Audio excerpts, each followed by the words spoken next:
რატომ უნდა მოვიდე ბარბერშოპში და არა სილამაზის სალონში? მოგესალმებით. დღეს ჩვენ ვესტუმრეთ დენ ბარბერშოპს, სადაც დაგვხვდა ბარბერი მარიამი. გამარჯობა მარიამ. ჩვენ მარიამს დაუსვამთ ისეთ კითხვებს, რომელიც ალბათ ყველას გვაინტერესებს, თუმცა აქამდე ცოტა ან გვერიდებოდა, ან გვეუხერხულებოდა, ან ქონდა ინტერესი უბრალოდ კითხვითი ფორმა ვერ შევარჩიეთ და ასე შემდეგ და ვნახოთ რა კითხვაზე რა პასუხს მივიღებთ მარიამისგან. კი ბატონო, შეგვიძლია დავიწყოთ. ძალიან კარგი. პირველ რიგში მე მაინტერესებს ერთი ძალიან მნიშვნელოვანი კითხვა. რატომ უნდა მოვიდე ბარბერშოპში? და არა სილამაზის სალონში, მაგალითად. ეგ მინდა და ზუსტად რომ დამესვა კითხვა, ანუ რატომ არა სილამაზის სალონში. კი ბატონო. პირველ რიგში ეს არის, რა თქმა უნდა, ხარისხი, იმიტომ რომ ჩემი აზრით, ჩემი გადმოსახედიდან, როცა სალონში მიდიხარ, ზოგადი გამოცდილება, ესე რომ ვთქვათ, აქვს მაინც ქალების მიმართ. იმიტომ რომ ჩვენთან თუ დავუშვათ დღეში შემოდის 15 კაცი, ესე რომ ვთქვათ, დღეში 10-15 მამაკაცს ვჭრით, ეს ჩვენთვის რა თქმა უნდა გამოცდილების დამაგროვებელი ფაქტორი არის, ხო ესეა და იქ ძირითადი მაინც ესე რომ ვთქვათ, ნაკადი არის ქალების. შედიან ძირითადი ქალები და ასე თუ ისე არც თუ ისე ხშირად მამაკაცები, კი ბატონო. აქედან გამომდინარე, რა თქმა უნდა, ჩვენ უფრო დიდ ხარისხს და ყურადღებას ვუთმობთ იმას, თუ როგორ შევჭრით, ვაკურდებით აბსოლუტურად ყველა დეტალს, თუ როგორი იქნება გადასვლა, ესე რომ ვთქვათ, რა პირებით ვიმუშავებთ, როგორ ხარისხს დავდებთ და ასე შემდეგ, რაც ძირითად შემთხვევაში სალონებში არ ხდება, ან ვერ ხდება, ნუ ეგ რა თქმა უნდა, დამოკიდებულია სალონზე და ასე შემდეგ. ძალიან დიდი მადლობა ამ უმწურავი პასუხისთვის. კიდევ ერთი კითხვა მაქვს მაშინ. ნახე, მე მაინტერესებს რა თქვენთან რა ღირს მიშეჭრა? 40 ლარი. 40 ლარი. კი ბატონო. მშვენიერი ფასია მინდა გითხრათ ახლა.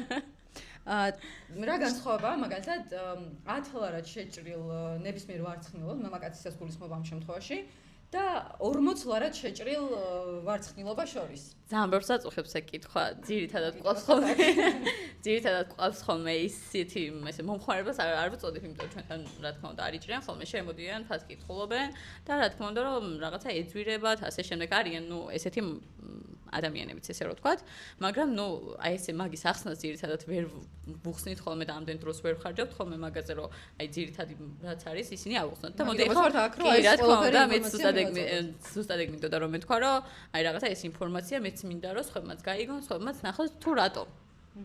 როცა სალონში მიდიხარ, თუნდაც და 10 ლარად იჭრიან, ეს არის დროის ფაქტორი, ხო? იქ მიდიხარ, იჭრი 10 დავუშვათ 10 წუთში, ჩვენთან მოდიხარ, იჭრი დაახლოებით საათი, საათნახევარია თმაწვერის შემთხვევაში.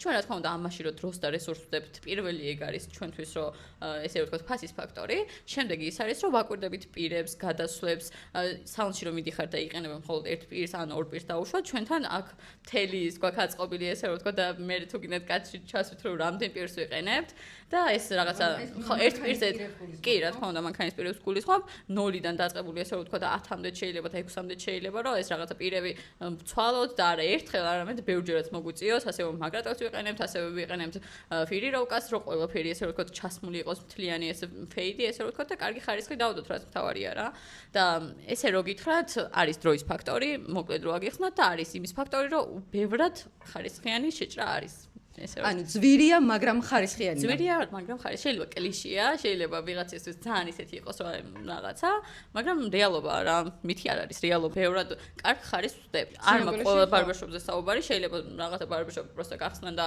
ესე ვთქვათ, მაინც სალონში ვინც მუშაობს დავუშვათ და მაინც ძირითადად ქალებს აქ გამოცდილება იმანი მუშაობს.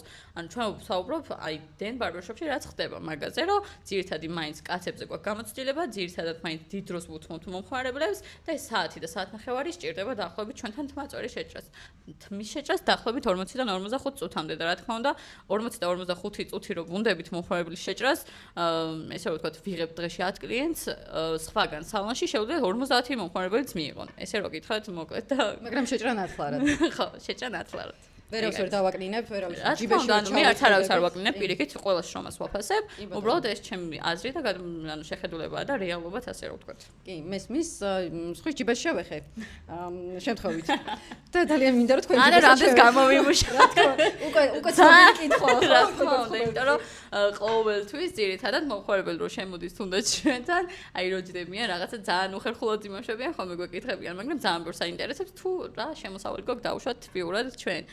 ესე რომ ვთქვათ, 4 ნახევარი ბოდიში და ზევით გვაქვს შემოსავალი ბარბერებს. ნუ დღის ჭრილში.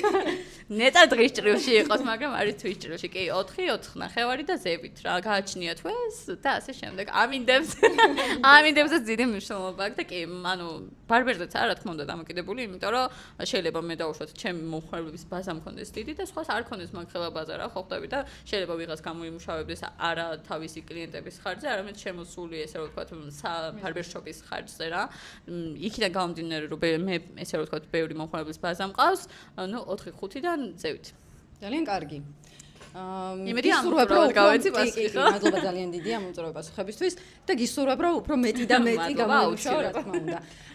ეს იყო კრიტიკული კითხვები, რომელიც მე მინდოდა ამ ეტაპზე რომ დამესვა. თუ თქვენს გაქვთ და დარწმუნებული ვარ რომ თქვენს გაქვთ. შეგიძლიათ კომენტარებში დაგვიწეროთ და აუცილებლად იქნება კიდე.